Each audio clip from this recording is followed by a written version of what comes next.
Hello दोस्तों, Raghav voice channel पर आपका स्वागत है।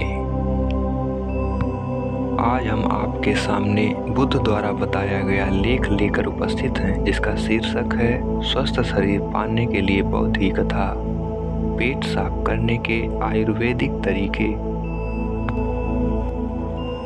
आज की इस कहानी में हम उन सबसे आसान और सबसे असरदार तरीकों के बारे में बात करेंगे जिनसे आप अपने घर पर रहकर बिना किसी दवा के अपना पेट साफ बड़ी आसानी से कर सकते हैं। इसके बाद हम आपको भोजन के 3 नियमों के बारे में भी बताएंगे, इसलिए इसको पूरा पढ़ें। किसी गांव में रामू नाम का एक व्यक्ति रहता था। वह अपने पेट को लेकर बहुत ही ज़्यादा परेशान रहता था। वह एक दिन एक महात्मा के पास जाता है, क्योंकि वह महात्मा आयुर्वेद के बड़े ज्ञानी थे। रामू महात्मा से प्रणाम करता है और कहता है, हे मुनिवर, मैं अपने पेट को लेकर बहुत ज़्यादा परेशान हूँ। मेरे पेट में दिन प्रतिदिन समस्याएं उत्पन्न होती जा रही हैं। मेरा अच्छे से पेट साफ नहीं हो पाता है। मेरे पेट में बहुत ज़्यादा जलन और दर्द होने लगता है। इसके अलावा मुझे मल त्याग करने में भी बहुत ज़्यादा परेशानी होती है। अगर मैं संक्षेप में कहूँ तो मेरे पेट की पाचन क्रिया समय से पहले ही मेरा साथ छोड़ देना चाह रही है। हे मुनिवर, कृपया आप मुझे कोई ऐसा समाधान बताइए जिससे मैं अपना पेट आसानी से साफ कर सकूं और पेट की इन सभी समस्याओं से हमेशा हमेशा के लिए निजात पा सकूं। पहले तो उस महात्मा ने रामू की सभी बातों को ध्यानपूर्वक सुना और फिर कहा, हमारे आयुर्वेद के सिद्धांत के अनुसार जितना समय आपको पेशाब यानी कि टॉयलेट करने में लगता है, उतना ही समय पेट साफ होने में लगना चाहिए। तभी आप स्वस्थ हैं। लेकिन बहुत सारे लोग टॉयलेट में बहुत देर तक बैठे रहते हैं, मोबाइल चलाते रहते हैं, न्यूज़पेपर पढ़ते रहते हैं, लेकिन उसके बावजूद उनका पेट ठीक तरह से साफ नहीं हो पाता। इसी कारण से उनके मन का संतुलन पूरे दिन बिगड़ा रहता है। बेचैनी, घबराहट, किसी काम में मन ना लगना, ये सब ठीक से पेट साफ ना होने की वजह से ही होता है। जब भी आप अपनी किसी भी बीमारी का इलाज आयुर्वेदिक पद्धति के अनुसार करवाते हैं तो सबसे पहले आपके पेट की सफाई की जाती है। यह अपने आप में पूरा इलाज नहीं है, लेकिन यह शरीर के सुधार के लिए बुनियादी वातावरण पैदा करता है। कोई भी दवा तभी ठीक प्रकार से काम करेगी जब आपका पेट साफ होगा, वरना नहीं तो आप कितनी भी दवाइयाँ ले, कितना भी इलाज करवाएं, कोई फर्क नहीं पड़ने वाला। शरीर हमें संकेत भेजता रहता है कि हमारा पेट साफ ठीक तरह से नहीं हो पा रहा है, जैसे कि पसीने में से दुर्गंध या मुंह में से दुर्गंध। अगर वहाँ से दुर्गंध आ रही है तो हमें समझ जाना चाहिए कि हमारा पेट ठीक से साफ नहीं हो पा रहा है और हमें इसका हल ढूंढना होगा।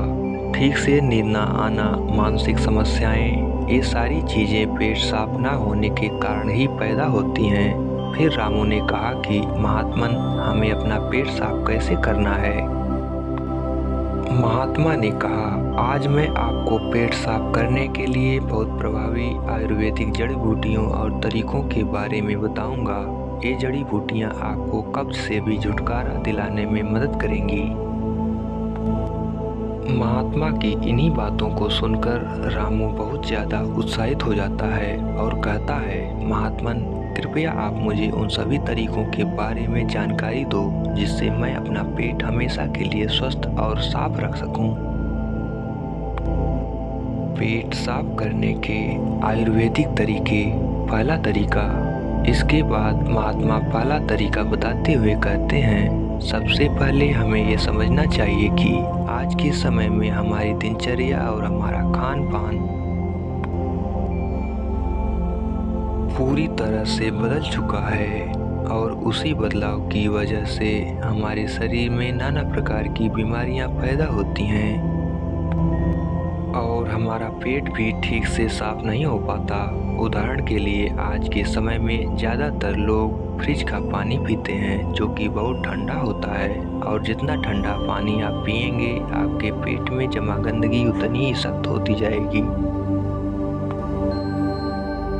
और इसी कारण से कब्ज जैसी बीमारियां पैदा होती हैं। अगर पानी को गर्म करके गुनगुना करके पिया जाए तो पेट की गंदगी बड़ी आसानी से बाहर आ पाएगी। सुबह उठते ही 2 गिलास गुनगुना पानी करके आराम से घूंट घूंट करके पिएं। कुछ लोगों को लग रहा होगा कि घूंट घूंट पानी करके पीने में बहुत समय लगेगा, लेकिन अगर यहाँ पर समय नहीं लगाएंगे, टॉयलेट में समय लगेगा। सबसे आसान और घरेलू नुस्खा है, सब लोग अपना सकते हैं, बस संयम और नियम की ज़रूरत होती है। देखिए, ठीक तरह से पानी पीना आपकी बहुत सारी बीमारियों को ख़त्म कर सकता है। जितना हो सके दिन में ज़्यादा से ज़्यादा पानी पिएं, लेकिन याद रहे ठंडा पानी पीने की बजाय गर्म करके एक गुनगुना पानी पिएं। आजकल बाज़ार में ऐसी बोतलें भी आती हैं कि जिनमें आप जैसा पानी डालेंगे पानी वैसा ही रहेगा, तो आप ऐसी बोतल ले सकते हैं और पानी गर्म करके गुनगुना करके उस बोतल में डाल सकते हैं और जब भी आपको ज़रूरत महसूस हो आप दिन में उस पानी को भी पी सकते हैं। लेकिन पानी के संबंध में एक बात ज़रूर याद रखना कि खाना खाते ही पानी नहीं पीना है, इससे आपकी पाचन क्रिया बाधित होती है। हमारे पेट में जठराग्नि जो होती है वो खाने को पचाने का काम करती है और जब हम खाना खाने के बाद झट से पानी पी लेते हैं तो जठराग्नि शांत हो जाती है और हमारा खाना ठीक से पचा नहीं पाता। इसीलिए खाने के तकरीबन आधे से पौने घंटे तक पानी न पिएं। ये भी पता होना चाहिए कि पानी को किस तरह से पिएं। एक तो खड़े होकर पानी ना पिएं। खड़े होकर पानी पीने से घुटनों में और जोड़ों में दर्द की समस्या पैदा होती है। पानी को बैठकर घूंट घूंट करके पिएं, वहीं पानी सबसे ज़्यादा लाभकारी होता है। दूसरा तरीका, इसके बाद महात्मा ने रामू को दूसरा तरीका बताते हुए कहते हैं कि खाना खाने के बीच में कम से कम 5 घंटे का अंतर होना चाहिए, जिससे कि जो खाना आपने खाया है वो ठीक से हजम हो सके, उसका पाचन ठीक से हो सके। जब हमारा शरीर पाचन की क्रिया कर रहा होता है तब शरीर के बाकी क्रियाएं धीमी रफ्तार पर चलने लगती हैं। कोशिकाओं के स्तर पर शुद्धिकरण धीमी रफ्तार पर चलने लगता है और इस कारण शरीर अपनी गंदगी खुद साफ नहीं कर पाता। लेकिन अगर आप खाने के बीच में कम से कम 5 घंटे का अंतराल देते हैं तो इससे आपके शरीर को पर्याप्त समय मिलता है कि उसकी कोशिकाएं खुद अपनी गंदगी, अपने शरीर की गंदगी साफ कर सकें। पश्चिमी भाषा में हम इसे इंटरमिटेंट फास्टिंग भी बोलते हैं, लेकिन इंटरमिटेंट फास्टिंग में ज़्यादा समय तक भूखा रहना पड़ता है। उसको हम अर्ध उपवास भी बोल सकते हैं। तीसरा तरीका, अब महात्मा ने रामू को तीसरा असरदार तरीका बताते हुए कहते हैं, अपने पेट को साफ करने के लिए हमें समझना होगा कि जो लार होती है वही हमारे खाने को पचाने का काम करती है। जितनी ज़्यादा मात्रा में लार पैदा होगी उतनी ही आसानी से खाना पच जाएगा। कुछ लोगों को मुंह हमेशा सूखा सूखा रहता है, उसमें लार पैदा नहीं होती, इसीलिए उनका खाना ठीक से हजम नहीं हो पाता। इसके लिए ज़रूरी है कि हमारा शरीर सही मात्रा में लार पैदा करे। उसके लिए हमें ज़्यादा से ज़्यादा सलाद खाना चाहिए। सलाद खाने से लार पैदा होती है, फाइबर होते हैं उसमें, जिससे हमारा खाना आसानी से हजम हो जाता है। इसके अलावा खाना खाने के बाद कुछ मीठा खाया जा सकता है। जिन लोगों को शुगर या डायबिटीज नहीं है वे आसानी से मीठा खा सकते हैं और वो मीठा खाने के कारण उनके शरीर में लार पैदा होने लगती है, जिससे कि पाचन क्रिया आसान हो जाती है। अगर आप सलाद को खाना खाने से पहले खाते हैं तो वो ज़्यादा लाभकारी होता है। उससे आपकी भूख बढ़ती है और आपके शरीर में लार पैदा होनी शुरू हो जाती है। चौथे तरीके। इसके बाद महात्मा ने रामू को चौथे तरीके में अपनी आहार नली को साफ रखने के बारे में बताया। उसको हम कैसे साफ रख सकते हैं? देखिए, आहार नली में से ही खाना हमारे पेट में जाता है। अगर आहार नली ठीक से साफ नहीं होगी तो हमारे शरीर के खाने के साथ ऐसे कीटाणु हमारे पेट में पहुंचेंगे जो हमारे शरीर को नाना प्रकार से नुकसान पहुंचाएंगे। इसलिए ज़रूरी हो जाता है कि जो आहार नली है उसमें जो कीटाणु हैं उनकी ठीक से सफाई हो जाए। और इसके लिए सबसे ज़्यादा लाभकारी होता है नीम। नीम एक ऐसा दिव्य पेड़ है जो भारत में बड़ी आसानी के साथ उपलब्ध हो जाता है, हर जगह मिल जाता है। नीम की पत्तियों को और हल्दी को पीसकर एक छोटी सी गोली बन जाती है। कुछ दिनों तक सुबह उठकर उस गोली को पानी के साथ सीधा गटक लिया जाए, जिससे कि आपकी आहार नली पूरी तरह से साफ हो जाए। हमेशा नहीं करना है, ये सिर्फ 7 दिनों तक करें। 7 दिनों में आपकी आहार नली पूरी तरह से साफ हो जाएगी। हर 3 महीने में इसे दोहराते रहें, जिससे कि आपकी आहार नली समय समय पर साफ होती रहेगी और आपके पेट में ऐसे कीटाणु कभी ना पहुंच पाए जो आपकी पाचन क्रिया को बाधित करते हैं। 5वां तरीका।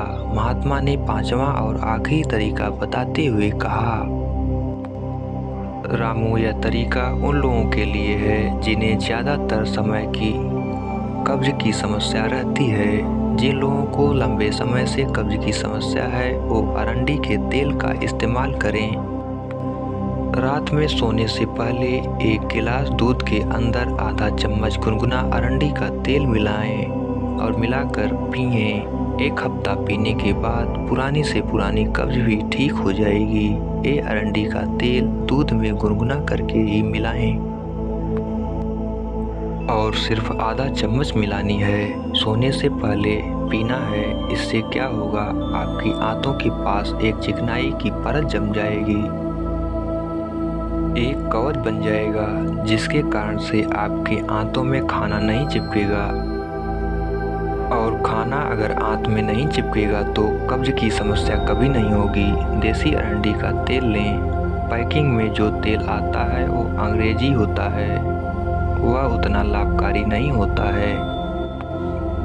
किसी भी पंसारी से खुले पीपे में से तेल लें। एक तो वो सस्ता भी होगा और दूसरा वो लाभकारी भी ज़्यादा होगा। इसके अलावा सोने से पहले त्रिफला का भी सेवन किया जा सकता है।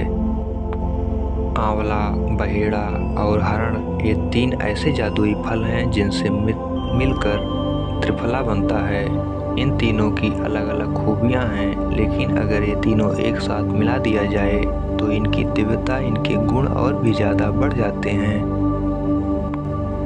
रात को सोने से पहले गुनगुने पानी के साथ आधा चम्मच त्रिफला का सेवन किया जाए। शरीर की सारी गंदगी बड़ी आसानी से साफ हो जाएगी। कोई प्रयास नहीं करना पड़ेगा, कोई जोर जबरदस्ती करने की आवश्यकता ही नहीं रहेगी। तो ये कुछ आसान से घरेलू उपाय थे जिनको अपनाकर कोई भी अपने शरीर को स्वस्थ रख सकता है, अपने पेट की ठीक से सफाई कर सकता है। भोजन करने के 3 नियम। पेट साफ करने के बाद महात्मा ने रामू से कहा, रामू, अब मैं आपको भोजन के उन 3 नियमों के बारे में बताने जा रहा हूँ जिसे अपनाने पर पेट से संबंधित कोई भी बीमारी नहीं होगी, क्योंकि पेट में होने वाली बीमारियाँ हमारे खान पान पर निर्भर करती हैं। पहला नियम।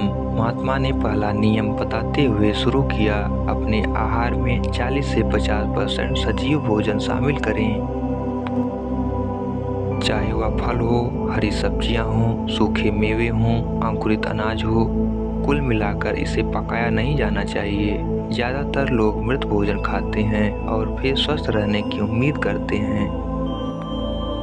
मृत भोजन खाने का मतलब है कि हम किसी मृत चीज़ से जीवन निकाल रहे हैं, इसलिए इसमें कुछ लगेगा।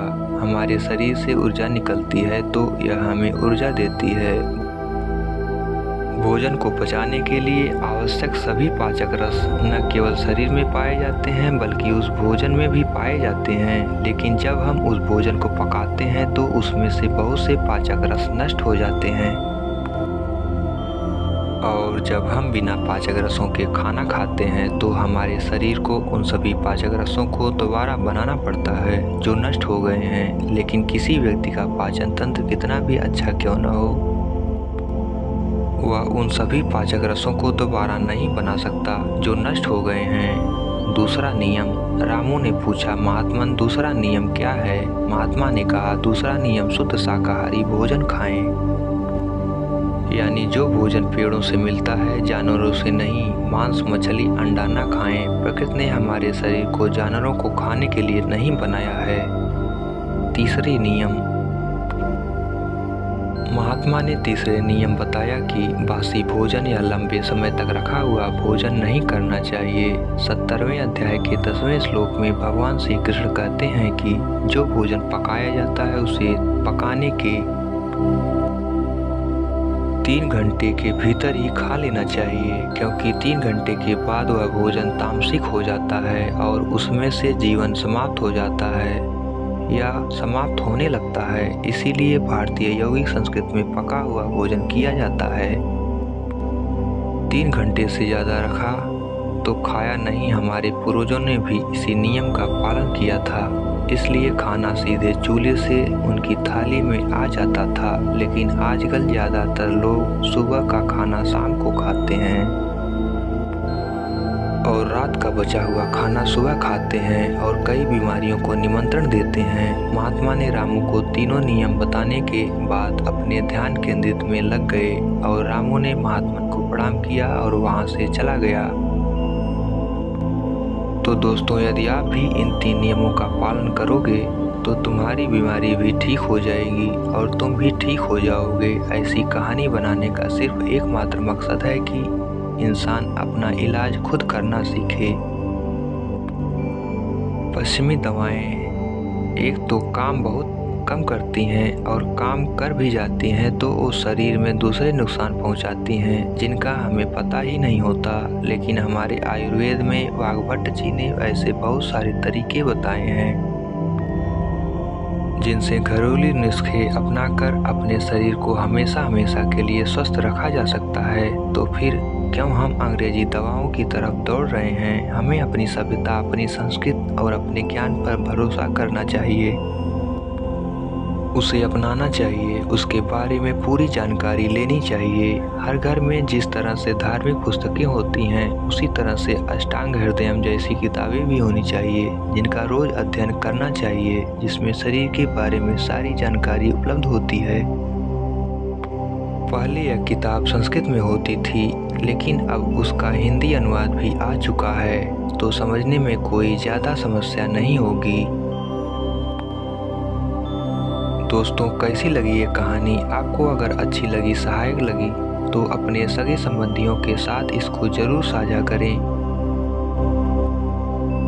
दोस्तों, हमारे इस राघव वॉइस चैनल को लाइक, शेयर एवं सब्सक्राइब करना ना भूलें। धन्यवाद। आपका दिन शुभ हो।